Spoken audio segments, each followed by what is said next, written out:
Hello students, आज की class में आपका स्वागत है। आज हम पढ़ेंगे अपनी दूसरी प्रश्नावली वास्तविक संख्याएं। वास्तविक संख्याएं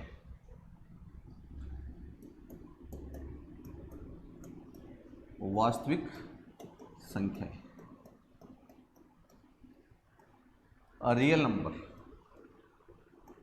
पहले मैं आपको वास्तविक संख्याओं के बारे में बता देता हूँ। वास्तविक संख्याएं, ये वास्तविक संख्याओं को अपन दो भागों में डिवाइड करते हैं। कितने भागों में डिवाइड करते हैं? वास्तविक संख्याओं को दो भागों में डिवाइड करते हैं, परिमेय संख्या और अपरिमेय संख्या। परिमेय संख्याएं, परिमेय संख्याएं और दूसरी कौन सी है? अपरिमेय संख्याएं। अपरिमेय संख्या। अब परिमेय संख्याओं की डेफिनेशन क्या है और अपरिमेय संख्याओं की डेफिनेशन क्या है? तो परिमेय संख्याएं किसे कहते हैं? वे संख्याएं जिनको p बटा q के रूप में व्यक्त किया जा सकता हो, जहां p और q पूर्णांक है। अथवा इसकी दूसरी डेफिनेशन क्या है? यदि अपन इनका दशमलव, किसी संख्या का अपन दशमलव प्रसार करें तो उसका दशमलव प्रसार या तो शांत हो या फिर अशांत आवर्ती हो, तो उनको अपन परिमेय संख्याएं कहते हैं। अब इसके बाद में अपरिमेय संख्याएं। तो अपरिमेय संख्याएं किसे कहते हैं? जो परिमेय नहीं है वो अपरिमेय है, यानी वे संख्याएं जिनको p बटा q के रूप में व्यक्त नहीं किया जा सकता है, वे अपरिमेय संख्याएं हैं। अथवा वे संख्याएं जिनका दशमलव प्रसार अशांत है और अनावर्त है, उनको अपरिमेय संख्याएं कहते हैं। तो इसकी डेफिनेशन में लिखा देता हूं। अपरिमेय संख्याएं,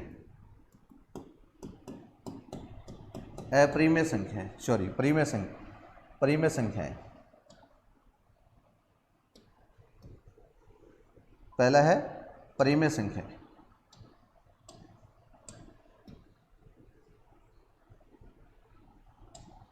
परिमेय संख्या, परिमेय संख्याएं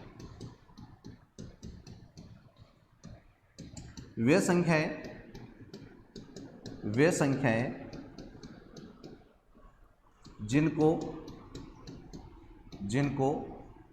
p बटा q के रूप में, p बटा q के रूप में व्यक्त किया जा सकता है, व्यक्त किया जा सकता है।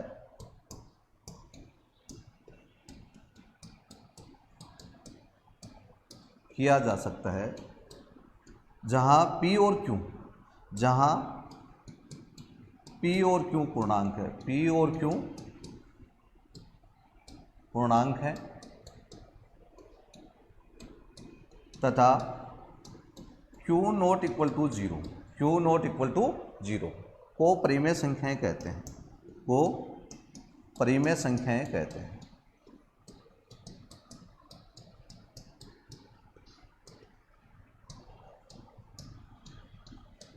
को परिमेय संख्याएं कहते हैं। ओके। दूसरी डेफिनेशन क्या है? यदि संख्या का दशमलव प्रसार शांत हो या फिर अशांत आवर्त हो, तो उनको परिमेय संख्याएं कहते हैं। अथवा वे संख्याएं जिनका दशमलव प्रसार, जिनका दशमलव प्रसार शांत है अथवा और या अशांत आवर्ती प्रकार का है, अशांत आवर्ती प्रकार का है, आवर्ती प्रकार का है, उन्हें परिमेय संख्याएं कहते हैं। परिमेय संख्याएं कहते हैं। तो परिमेय संख्याओं की पहली विशेषता क्या हो गई कि परिमेय संख्याओं को अपन किस रूप में व्यक्त कर सकते हैं? p और q के रूप में व्यक्त कर सकते हैं। इस बात को ध्यान में रखना।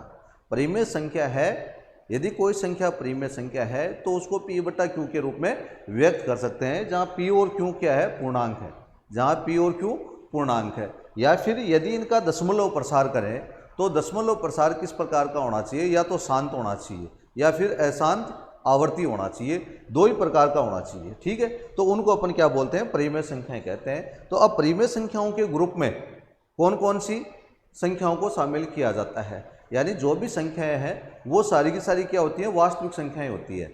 अब वास्तविक संख्याओं को भी फिर अपन दो भागों में डिवाइड कर देते हैं, दो अलग अलग भागों में विभाजित कर देते हैं।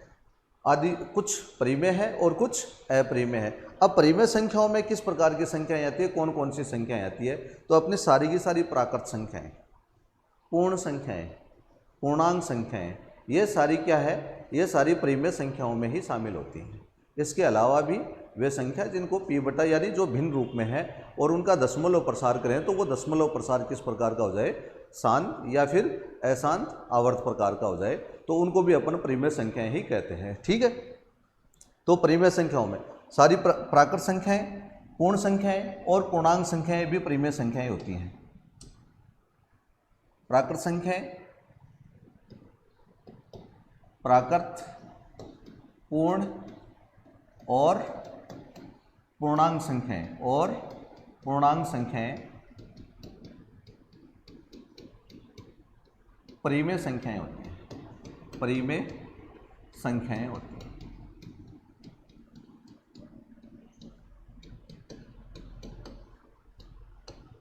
अब ये प्राकृत संख्या कहाँ से प्रारंभ होती है, एक से प्रारंभ होती है, 1 2 3 4 5 6 7 8 9 10, ये जो अपनी गिनती है वो प्राकृत संख्याएं हैं, उनको n से रिप्रेजेंट करते हैं। इनको किससे रिप्रेजेंट करते हैं, n से रिप्रेजेंट करते हैं, नेचुरल नंबर। दूसरा है पूर्ण संख्या।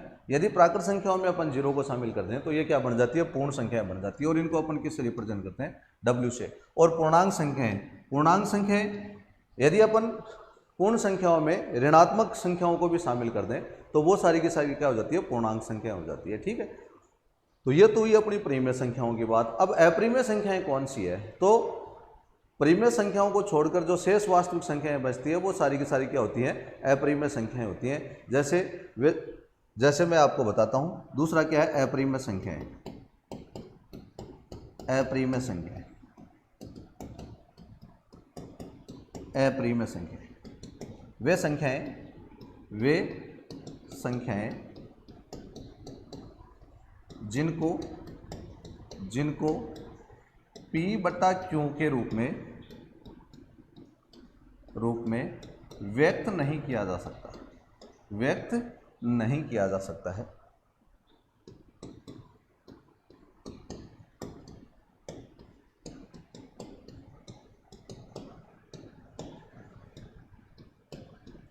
उन्हें अपरिमेय संख्याएं कहते हैं। अपरिमेय संख्याएं कहते हैं। और या फिर अथवा वे संख्याएं जिनका दशमलव प्रसार किस प्रकार का होता है, अशांत अनावर्त प्रकार का होता है, अशांत अनावर्त प्रकार का होता है।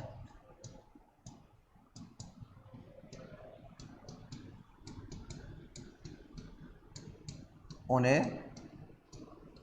अपरिमेय संख्याएं कहते हैं, अपरिमेय संख्याएं कहते हैं।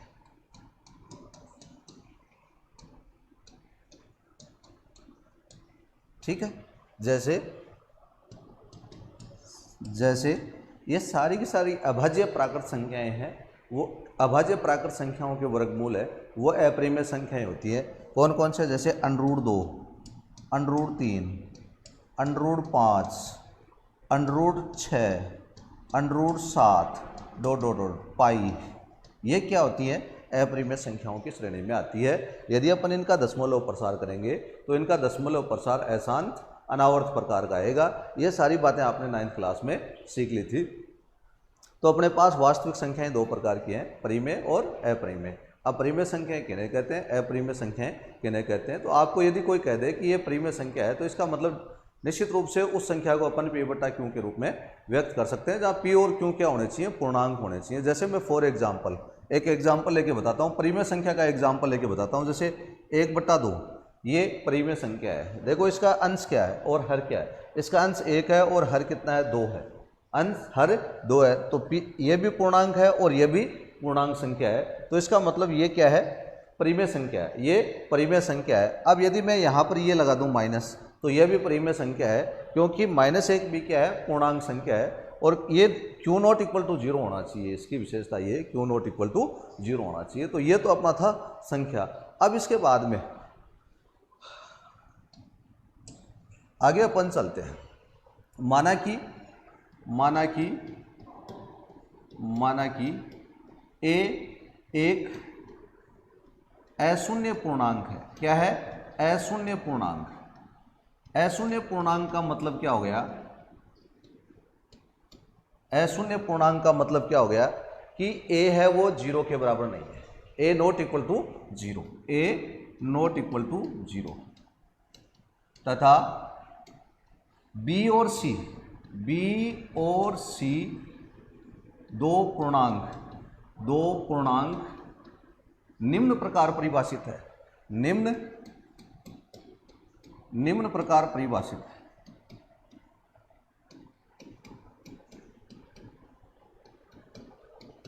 निम्न प्रकार परिभाषित है B/A बराबर C। अब देखो ये लिखने का तात्पर्य क्या है मेरा, भाई ये क्यों लिखा है मैंने, इसका क्या तात्पर्य है। तो इसका तात्पर्य ये है, ये समझाने के लिए लिखा है मैंने कि अब यहाँ पर B तो क्या है और A क्या है और C क्या है। तो B तो यहाँ पर क्या है, B तो क्या है, भाज्य, B तो क्या है, भाज्य, और A क्या है, भाजक, A क्या है, भाजक, और C क्या है, भागफल। यहाँ पर C क्या है, भागफल। ठीक है, तो इससे आप नोट करते हो कि मैंने A एक अशून्य पूर्णांक है, A को क्या लिया है, अशून्य पूर्णांक लिया है। तो कहने का मतलब है किसी भी भिन्न का हर है वो 0 नहीं हो सकता है। क्या नहीं हो सकता है, 0 नहीं हो सकता है। तो अपन इससे देखो एक क्या है, या फिर यदि मैं इसका पक्षांतरण कर दूं, इधर गुणा कर दूं इधर, तो b बराबर क्या हो जाएगा, AC, b बराबर AC। तो इसका मतलब क्या हो गया, भाज्य बराबर क्या हो गया, ये b अपन ने भाज्य लिया है, b क्या लिया है, भाज्य लिया है। तो a क्या है अपना, भाजक, a क्या है, भाजक, और c क्या है अपना, भागफल, c क्या है, भागफल। तो इसका मतलब भाज्य बराबर क्या हो गया, भाजक गुणा भागफल। अब देखो इससे 2-3 विशेषताएं निकल के आती है कि 0 का किसी भी संख्या में भाग नहीं दिया जा सकता है, ये भाग अपरिभाषित है। 0 किसी भी संख्या को विभाजित नहीं करता है। अच्छा, दूसरी बात यह है कि ये जो भाजक है वो नेगेटिव भी हो सकता है और पॉजिटिव भी हो सकता है, दोनों प्रकार का हो सकता है। तीसरी बात क्या है कि 0 में अपन किसी भी संख्या का भाग दे सकते हैं, 0 किसी भी संख्या से भाजित हो सकता है। तो इसमें भाज्य भी 0 हो सकता है और भागफल भी 0 हो सकता है। ठीक है, तो ये बात इसमें थी। अब आज अपन पढ़ेंगे यूक्लिड विभाजन परिमेय। क्या पढ़ेंगे, यूक्लिड विभाजन परिमेय। तो यूक्लिड विभाजन परिमेय क्या है, यूक्लिड विभाजन परिमेय, यूक्लिड विभाजन परिमेय ये क्या है। यदि a और b दो धनात्मक पूर्णांक है, यदि साथ में लिखिए आप, यदि a और b दो धनात्मक पूर्णांक है, दो धनात्मक पूर्णांक है, तथा दो ऐसे पूर्णांक, तथा दो ऐसे पूर्णांक Q और R इस प्रकार विद्यमान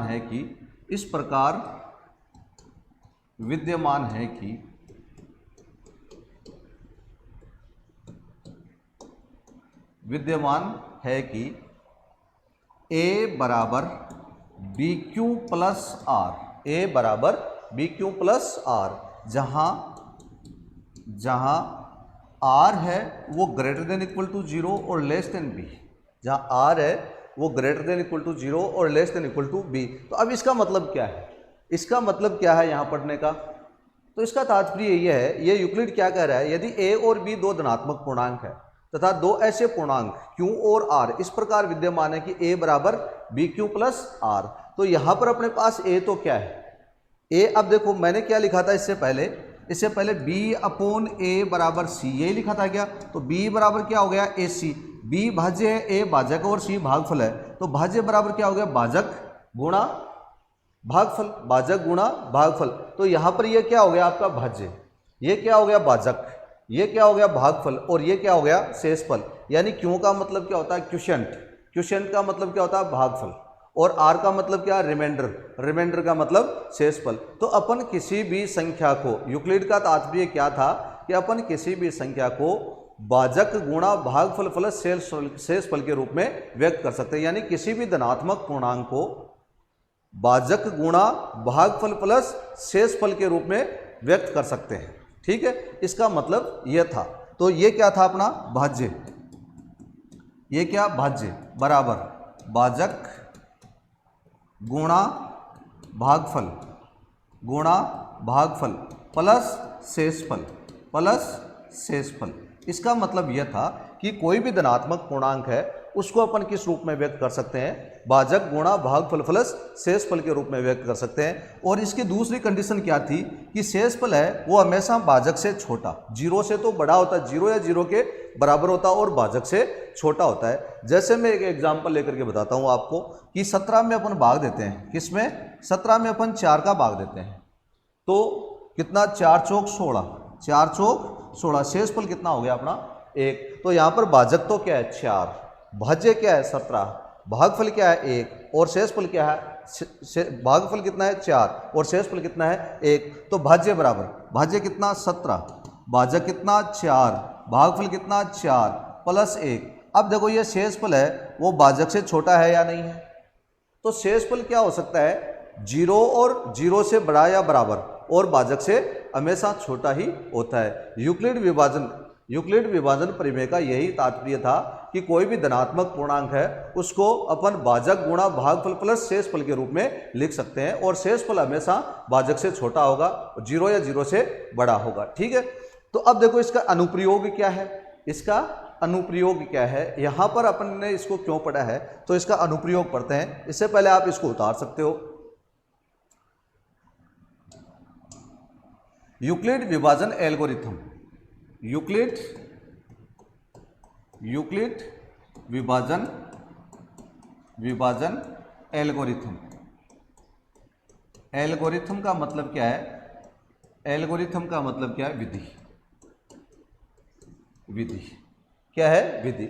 ये जो विधि है ये यूक्लिड विभाजन एल्गोरिथम यूक्लिड विभाजन प्रमेय का एक अन्य अनुप्रयोग है, और इसके द्वारा अपन क्या करते हैं, इसके द्वारा अपन दो संख्याओं का महत्तम समापवर्तक ज्ञात करते हैं।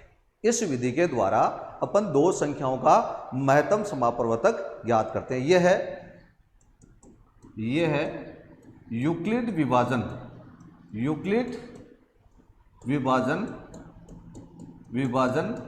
प्रमेय का एक अनुप्रयोग है, प्रमेय का एक अनुप्रयोग, एक अन्य अनुप्रयोग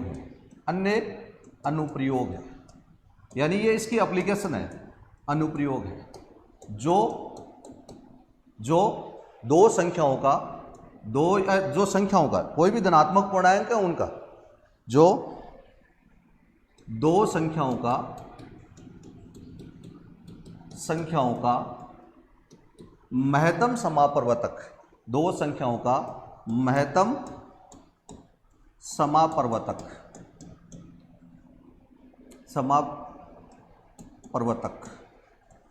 ज्ञात करने की विधि है, जो दो संख्याओं का महत्तम समापवर्तक ज्ञात करने की विधि है, कि एक विधि है। महत्तम समापवर्तक को क्या बोलते हैं अपन, हाईएस्ट कॉमन फैक्टर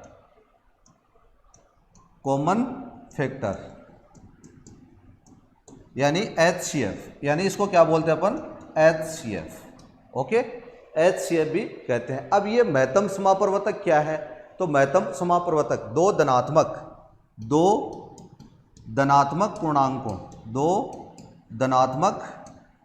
पूर्णांकों A और B का महत्तम समापवर्तक, A और B का महत्तम समापवर्तक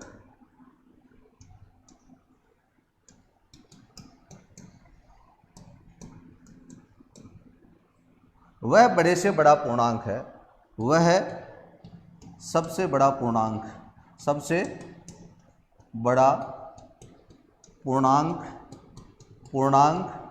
D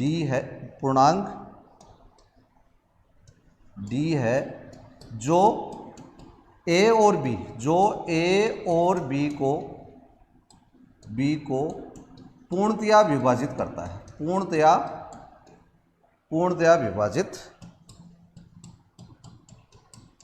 विभाजित करता है।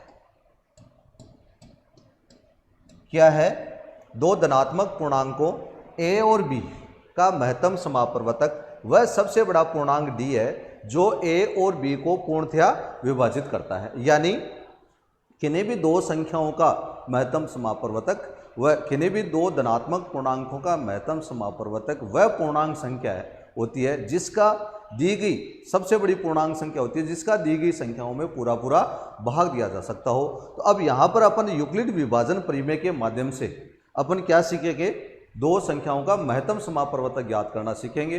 तो ये महत्तम समापवर्तक देखो कैसे ज्ञात करते हैं, मैं एक एग्जाम्पल लेकर के बताता हूँ। एग्जाम्पल है जैसे इसमें ये आज आप 81 और 237 का महत्तम समापवर्तक यूक्लिड विभाजन विधि का प्रयोग कर ज्ञात कीजिए। देखो पर्टिकुलर नाम आएगा इसका, किस विधि से, यूक्लिड विभाजन एल्गोरिथम या यूक्लिड विभाजन विधि।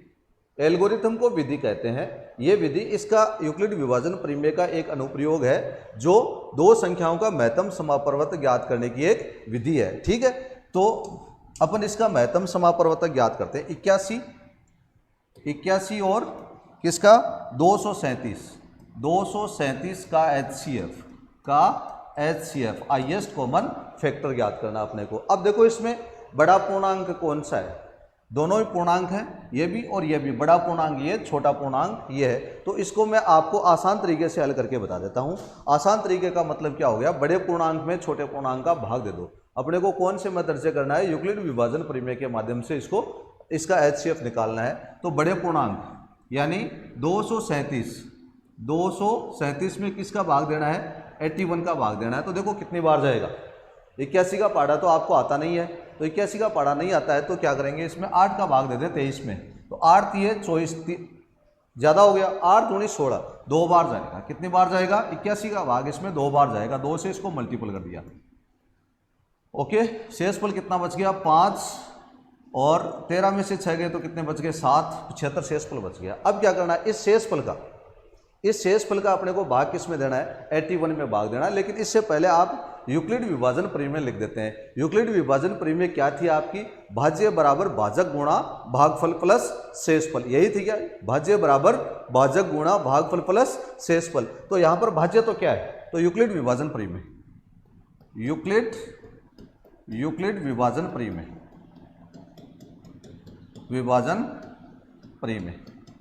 क्या है, भाज्य कितना है, 237, भाजक कितना है 81, गुणा भागफल कितना है 2, प्लस शेषफल कितना है 75।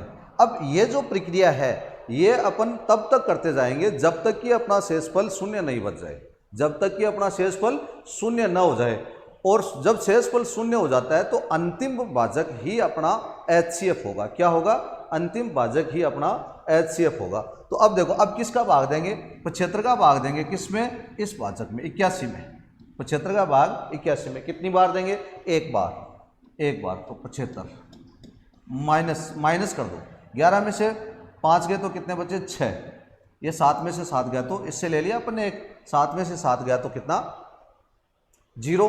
तो अब देखो ये एक भाग और हो गया क्या अपना, ये एक भाग और हो गया। इसमें भाज्य तो क्या है 81, भागफल कितना है, भाजक कितना है 75, भागफल कितना है 1 और शेषफल कितना है 6। तो दूसरी प्रमेय क्या होगी अपनी, 81 भाज्य बराबर क्या होता है भाजक कितना है 75, भागफल कितना है 1 प्लस शेषफल कितना है 6। ओके, अब किसका दूसरा चरण किसका भाग देंगे 6 का भाग देंगे अपन।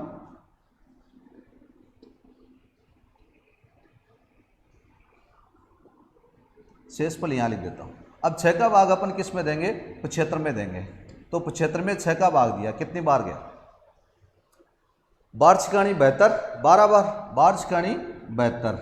शेषफल कितने बार छिकाणी 72, शेषफल कितने बच गए अपने पास 3। तो ये एक भाग और हो गया क्या अपने पास, देखो ये एक पर्टिकुलर भाग हो गया अपने पास। तो इसको यूक्लिड विभाजन प्रमेय के अनुसार अपन लिख देते हैं। तो भाज्य तो क्या हो गया आपका 75, भागफल कितना आपका भाजक कितना आपका 6, भागफल कितना आपका 12, शेषफल कितना आपका 3। अब देखो अगला चरण, अभी तक शेषफल अपना शून्य नहीं हुआ है, तो अब किसका भाग देंगे 3 का किस में देंगे 6 में भाग देंगे। तो 6 में भाग दिया कितनी बार गया 3 दूनी 6, शेषफल कितना बच गया 0, शेषफल कितना बच गया 0। तो अपना अंतिम भाजक कौन हो गया, अंतिम भाजक अपना 3 हो गया। तो इन दोनों संख्याओं का, इन दोनों धनात्मक पूर्णांकों का HCF क्या आया अपने पास 3 आया। तो इसको अपन यूक्लिड विभाजन प्रमेय के अनुसार लिख देते हैं। तो भाज्य बराबर 6 बराबर कितना, भाजक कितना है 3, भागफल कितना है 2 और शेषफल कितना है 0। ओके, तो अंतिम भाजक क्या है अपना 3 है अंतिम भाजक। तो अंतिम भाजक अपना 3 है, तो यही इसका HCF हो गया। तो इसको अपन क्या लिखेंगे HCF ऑफ 81 और 237 इज इक्वल टू कितना आया 3 आया। अब ये जो संख्या है, ये जो पूर्णांक है, डेफिनेशन से आप मेल कर सकते हैं। D का भाग A और B में पूरा जाता है, यानी पूर्णतः ये सबसे बड़ा पूर्णांक है जो इन दोनों पूर्णांकों को पूर्णतया विभाजित कर देता है। तो इस प्रकार ये यूक्लिड विभाजन प्रमेय से अपन दो संख्याओं का HCF ज्ञात कर सकते हैं। ठीक है, बात समझ में आ गई होगी। अब देखो इस प्रश्नावली के जो क्वेश्चन है वो आपको करने हैं। इससे पहले ये प्रश्नावली के क्वेश्चन है, चौथा क्वेश्चन है, ये आपको करना है। इसमें मैं आपको 1-2 क्वेश्चन और बता देता हूँ। इसमें जैसे देखो ये क्वेश्चन नंबर 5 है। क्वेश्चन नंबर 5 क्या है आपका, क्या कह रहा है, निम्नलिखित संख्या युग्मों का यूक्लिड विभाजन विधि द्वारा महत्तम समापवर्तक ज्ञात कीजिए। 196 और किसका 38,220 इसका महत्तम समापवर्तक आपको ज्ञात करना है। तो इसमें देखो अब बड़ा पूर्णांक कौन सा है, ये वाला बड़ा है, ये वाला छोटा है। तो बड़े पूर्णांक में छोटे पूर्णांक का अपन भाग देंगे। तो किसका किसमें 38,220 में भाग दिया 196 का। तो 196 का पढ़ा आपको आता नहीं है, तो आपको किसका 19 का भाग दे देते हैं 38 में। तो 19 का भाग 38 में कितनी बार जाता है 2 बार, गुनी दूनी 38। लेकिन ये संख्या बड़ी हो जाएगी तो इसमें एक बार ही भाग जाएगा। गुनी दूनी 38, इसको 2 से मल्टीपल करेंगे अपन तो 6 दूनी 12, गुनी दूनी 38 रेख 39, यानी कितना हो गया 392 हो गया। ये अपने पास कितना है 382, तो एक बार दे दिया, ये लो। तो कितना 196, शेषफल कितना बच गया 12 में से 6 गए तो 6, ये कितना हो गया 7, इधर से उधर आज की ले ली इसकी, तो ये 17 में से 9 गए तो कितने बचे 8, 17 में से 9 माइनस किए तो कितने बचे 8, ये कितना 186। अगली संख्या उतार ली, अगली संख्या क्या है अपनी 2। अब देखो इसमें भाग देंगे, तो इसमें भाग देंगे किसका 196 का। तो 196 का माइनस तो सही किया ना, 12 में से 6 गया तो कितना बच गया 6 बच गया, सीधे 10 8 बच गया। ठीक है, 1 बच गया। अगली संख्या उतार ली। अब 19 का भाग किस में दे देते हैं अपन 186 में दे देते हैं। तो गुनी 1 गुनी 2 38 गुनी 53 गुनी 95 गुनी 100 गुनी 7 133 गुनी 8 152 गुनी निमागा 171 गुनी निमा 171, यानी इसमें कितनी बार चला जाएगा 9 बार चला जाएगा। तो 9 को इससे मल्टीपल करते हैं, 9 छिकी 54, 54 का चौका गुनी निमा 171 और 5 176 माइनस कर दो।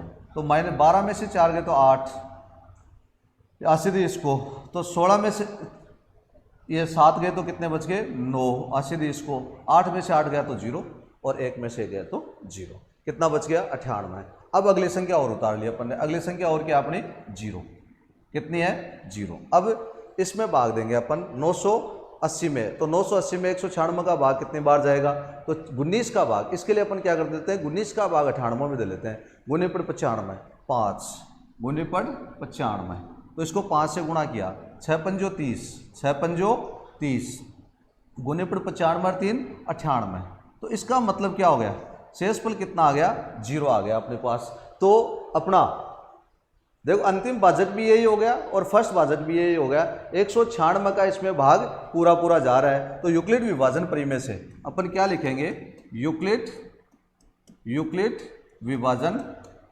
विभाजन एल्गोरिथम, विभाजन विधि या एल्गोरिथम से अपना भाज्य तो क्या है, भाज्य कितना है 38,220। अब भाजक कितना है, भाजक कितना है 196, भाजक 196, भागफल कितना 195, शेषफल कितना अपना 0, शेषफल कितना है 0। तो इसका मतलब अंतिम भाजक अपना कौन सा हो गया 196 हो गया। तो इनका HCF क्या आ गया, HCF ऑफ 196 और 38,220 बराबर कितना आया 196। ओके, ये इनका HCF आ गया। तो इस प्रकार ये क्वेश्चन हुआ आपका। अब देखो इसमें एक दो एग्जाम्पल हैं, वो एग्जाम्पल इंपॉर्टेंट है इसके। जैसे एग्जाम्पल नंबर 2 पढ़ना आप बुक्स में, एग्जाम्पल नंबर 2 पढ़िए आप, क्या है आप अपनी बुक साथ लेकर के अवश्य बैठे। किसी परेड में 616 सदस्यों वाली एक सेना की टुकड़ी को 32 सदस्यों वाले एक आर्मी बैंड के पीछे मार्च करना है। क्या है 616 सदस्यों वाली एक सेना की टुकड़ी को 32 सदस्यों वाले एक आर्मी बैंड के पीछे मार्च करना है। दोनों समूहों को समान संख्या वाले स्तंभों में मार्च करना है, दोनों समूहों को समान संख्या वाले स्तंभों में मार्च करना है। तो उन स्तंभों की अधिकतम संख्या ज्ञात कीजिए। तो अधिकतम संख्या का तात्पर्य क्या हो गया, आपको इनका HCF ज्ञात करना है। तो दोनों समूहों की अधिकतम संख्या क्या होगी, एग्जाम्पल है ये आपका एग्जाम्पल 2। तो दोनों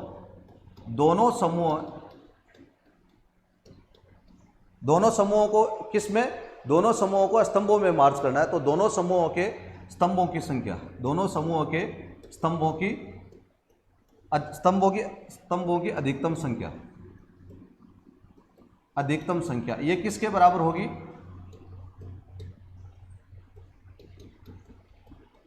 अधिकतम संख्या बराबर HCF ऑफ किस किस का 616 और 32, 616 और 32, इनका HCF ज्ञात करना है आपको। तो इनका HCF ज्ञात कर दिए। यूक्लिड विभाजन परिमेय से आप इनका HCF ज्ञात कर सकते हो। तो यूक्लिड विभाजन परिमेय से HCF ज्ञात करने के लिए आपको क्या करना पड़ेगा, छोटे पूर्णांक का बड़े पूर्णांक में भाग देना है। तो यूक्लिड विभाजन परिमेय से यूक्लिड विभाजन एल्गोरिथम से एल्गोरिथम से क्या आएगा, इधर में भाग दे देता हूं, ये आपका रफ कार्य है। किसमें किसका 616 में भाग दिया 32 का, कितनी बार जाएगा, देखो एक बार 32 एकम 32, शेषफल कितने बच गए 11 में से 2 गए तो 9, अशेष को दी 4, 6 में से 4 गए तो 2, अगली संख्या उतार ली। अब देखो इसमें 32 का भाग, तो 32 का भाग यदि आपको आता है तो ठीक है, नहीं आता तो आप 3 का भाग दे लीजिए 29 में, 3 का भाग 29 में दे लीजिए आप। तो कितनी बार जाएगा 3 का, 9 3 27, 9 बार जाएगा। तो 9 से इसको मल्टीपल कर दिया, 9 दूनी 18 का 8, आशी लगी 1, 9 3 27, 9 3 27 रे 28, 288। शेषफल कितना आ गया, 16 में से 8 गए तो 8, 80 20 को 9, 8 बच गए शेषफल आपके पास। कितने बच गए, 8 शेषफल बच गया।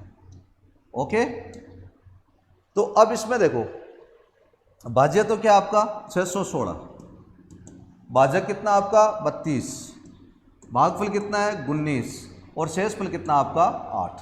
अब 8 का भाग किस में देंगे, 8 का भाग देंगे 32 में, अभी शेषफल शून्य नहीं हुआ आपका, तो 8 का भाग 32 में दिया तो 8 चौक 32, 8 चौक 32। ओके, शेषफल कितना आ गया 0, तो अंतिम भाजक क्या हो गया आपका 8, तो इनका HCF क्या हो गया 8।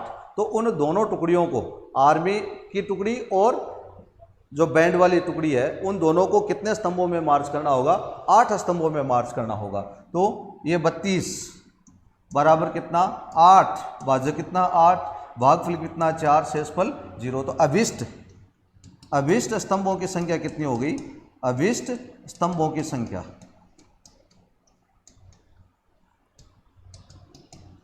अभिष्ट स्तंभों की संख्या बराबर कितनी आई 8। उनको 8 स्तंभों में मार्च करना है। ओके, अब देखो इसमें ये क्वेश्चन आया हुआ है, ये बोर्ड में आया हुआ है तीसरा एग्जाम्पल।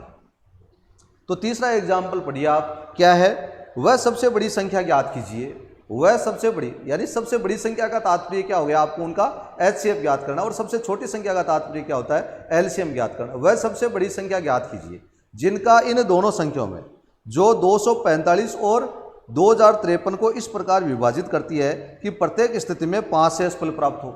यानी उस संख्या का, उस आपको HCF तो ज्ञात करना है, लेकिन आपको HCF ज्ञात किसका करना है, पहले यह तय करना पड़ेगा आपको उस संख्या का 245 में और 2053 में भाग देने पर शेषफल कितना बचेगा, 5 बचना चाहिए। यही कह रहा है कि शेषफल 5 बचना चाहिए। तो आपको क्या करना पड़ेगा कि ये शेषफल है वो पहले इन दोनों संख्याओं में से माइनस कर दो, और जो शेष संख्याएं बचती है उन संख्याओं का HCF ज्ञात करो, वो अभिष्ट संख्या होगी। वो क्या होगी, अभिष्ट संख्या होगी। ठीक है, तो पहले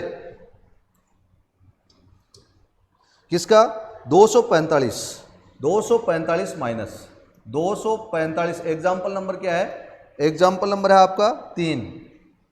245 माइनस 5 बराबर कितना बच गया 240। ओके, और इसमें से माइनस करेंगे 2053 माइनस 5, तो आपका कितना बच गया 2048। अब आपको HCF किसका निकालना है, इसका HCF 240 और 2048 का HCF निकालना है। तो यूक्लिड विभाजन परिमेय से, यूक्लिड विभाजन एल्गोरिथम, यूक्लिड विभाजन एल्गोरिथम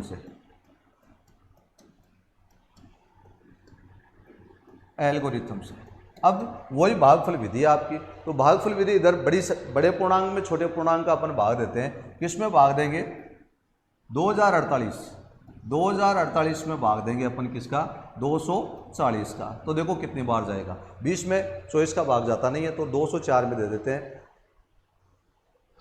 24 निमात 216 होता है, ज़्यादा हो गया। 24 पंजे 120, 24 6 44, 24 7 168, 24 8 192, 8 बार चला जाएगा। 24 8 192। अब इसको 8 से मल्टीपल किया तो ये 0, इसको 24 8 192, 24 8 192 माइनस कर दो, कितना 8 2 10 में से 1 128, शेषफल कितना बच गया आपका 128। अब 128 तो एक परिमेय लिख देता हूं मैं आपको यहाँ पर। भाज्य कितना आपका 2048, भाजक कितना आपका 240, भागफल कितना आपका 8, शेषफल कितना आपका 128। ओके, अब किसका भाग देंगे, 128 का भाग आपको किस में देना है 240 में देना है। मैं थोड़ा सा इसको इधर लिख देता हूं, 128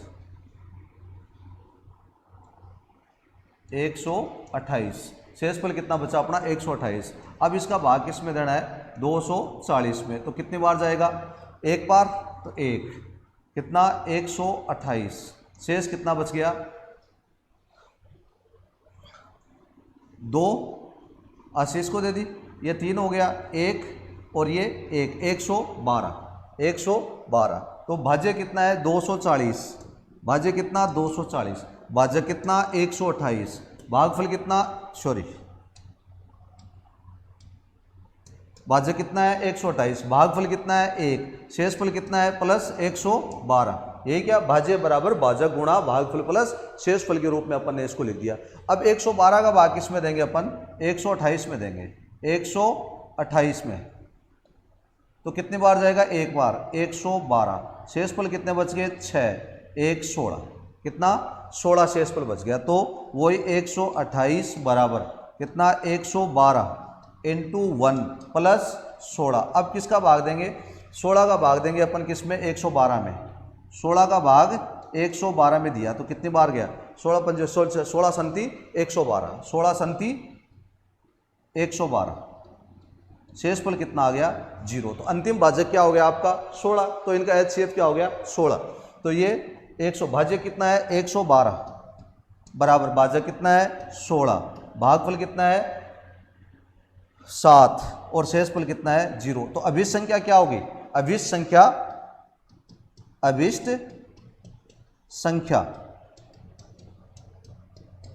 क्या हो गई 16 हो गई। अभिष्ट संख्या क्या है 16 है, जिसका अपन इन दोनों संख्याओं में भाग देंगे तो शेषफल कितना बचेगा 5 बचेगा। ठीक है, तो इस प्रकार ये आपका अभ्यास कंप्लीट हुआ। तो अब अपन अगली क्लास में पढ़ेंगे अंकगणित की मूलभूत परिमेय। क्या पढ़ेंगे, अंकगणित की मूलभूत परिमेय। अब आज का काम आपका इतना ही है, आप जो शेष क्वेश्चन मैंने छोड़ दिए हैं उनके आपको, अच्छा एक और है कि हाँ 5वां क्वेश्चन एक और है, ये और कर लेते हैं अपन। तो 5वां क्वेश्चन क्या है, 5वां क्वेश्चन देखना आप, यदि संख्या प्रश्नावली का 5वां क्वेश्चन देखना, 408 तथा 1032 का महत्तम समाप्रवर्तक किससे दिया हुआ है, 1032 x माइनस 408 गुणा 5 के रूप में व्यक्त किया जाता है, तो x का मान ज्ञात कीजिए। यानी इनका HCF इस समीकरण के माध्यम से किया गया है। तो अपन क्या करते हैं, इस समीकरण के बराबर इनका HCF रख देते हैं। यही क्या, आपको मान किसका ज्ञात करना है, x का मान ज्ञात करना है।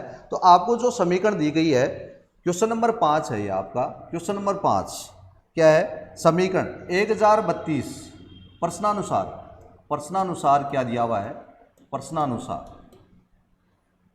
1032 x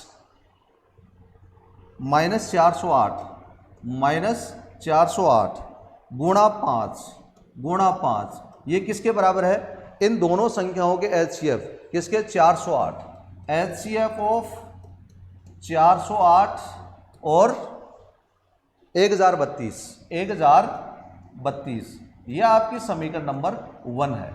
अब आपको क्या करना पड़ेगा, अब आपको इसमें इसका HCF ज्ञात करना पड़ेगा और वो उसका मान यहाँ समीकरण 1 में रख 408 और 1032 का HCF ज्ञात करके आपको इस समीकरण में रखना है। तो इस समीकरण में पहले अपन HCF ज्ञात कर लेते हैं। तो HCF ज्ञात करने के लिए वही यूक्लिड विभाजन एल्गोरिथम प्रयोग में लाते हैं। तो बड़े पूर्णांक में छोटे, ये रफ कार्य है, ये आपका 1032 में भाग दिया अपन ने, किसका दिया 408 का, तो भाग आपका 408 का 2 बार जाएगा, 4 दूनी, देखो बड़ी संख्या का भाग आपको लेना ही नहीं है, आप सिर्फ छोटी संख्या, जैसे देखो 408 का पढ़ा आपको नहीं आ रहा, कोई दिक्कत नहीं, 40 का भी नहीं आ रहा, कोई दिक्कत नहीं, आपको 4 का पढ़ा तो आ ही रहा है ना, 4 का भाग इसमें 10 में दे दीजिए आप, 4 का 1 में थोड़ी जा रहा है, 10 में जाएगा, तो 10 में दिया तो कितनी बार जाएगा 4 दूनी 8। तो इसका मतलब अनुमान लग गया अपने को कि 408 का भाग इस संख्या में 2 बार जाना है, तो 2 बार, ये लो अब 2 को इससे मल्टीपल कर दीजिए, 8 दूनी 16 और 4 दूनी 8, शेषफल कितना बच गया, 12 में से 6 गए तो 6, आशीष को दे दी 2, 3 में से 2 गए तो 1, ठीक है, और 10 में से 8 गए तो कितना 2, 216 शेष बच गया। तो एक अपन लिख लेते हैं यूक्लिड विभाजन एल्गोरिथम से, यूक्लिड विभाजन एल्गोरिथम से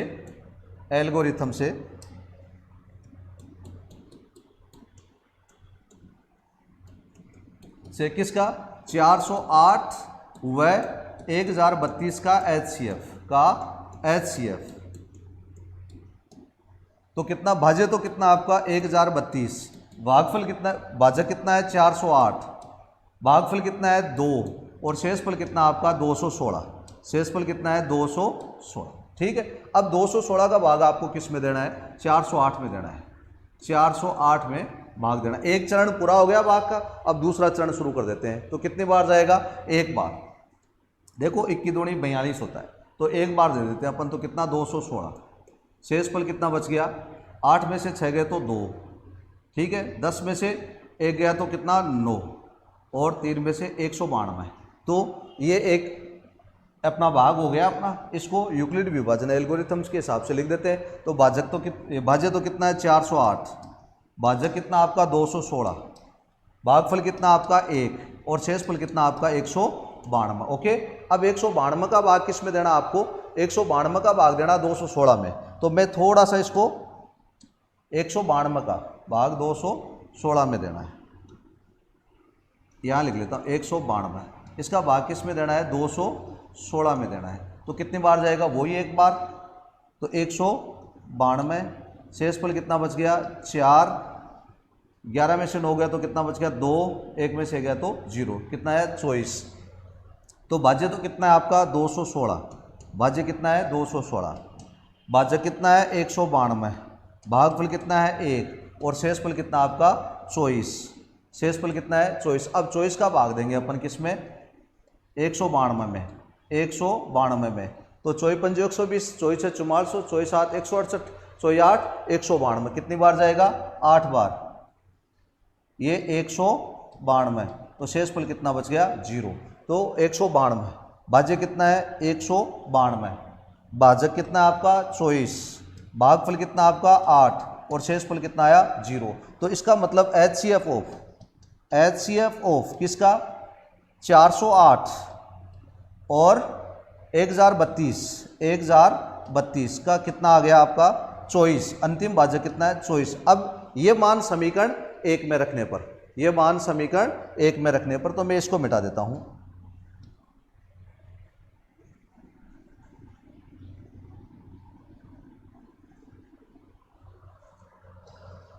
समीकरण 1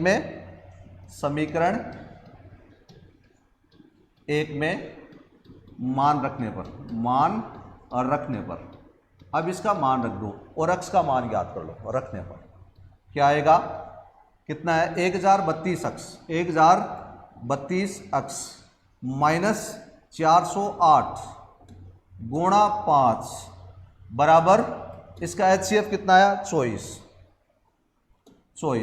या 1032 अक्ष बराबर, पक्षांतरण कर दूं मैं इसका, तो 24 ये प्लस का हो जाएगा क्या 408 गुणा 5, अक्ष बराबर कितना हो गया, अक्ष बराबर, अब देखो इनका गुणनफल करके इनमें जोड़ कर दो, अक्ष बराबर 24 प्लस इसका गुणनफल कितना 8 पंजो 40, 5 चौक 20 बट्टे 1032, इनका योगफल कितना हो गया, या अक्ष बराबर, इनको जोड़ेंगे तो 2064 बट्टे 1032, भाग देंगे तो कितने बार जाएगा 2 बार, तो अक्ष का मान कितना आ गया आपका 2। ये लो जी, ये आपका आंसर आ गया। तो देखना शायद समझ में आ गया होगा क्वेश्चन। तो आज की क्लास में बस इतना ही, धन्यवाद।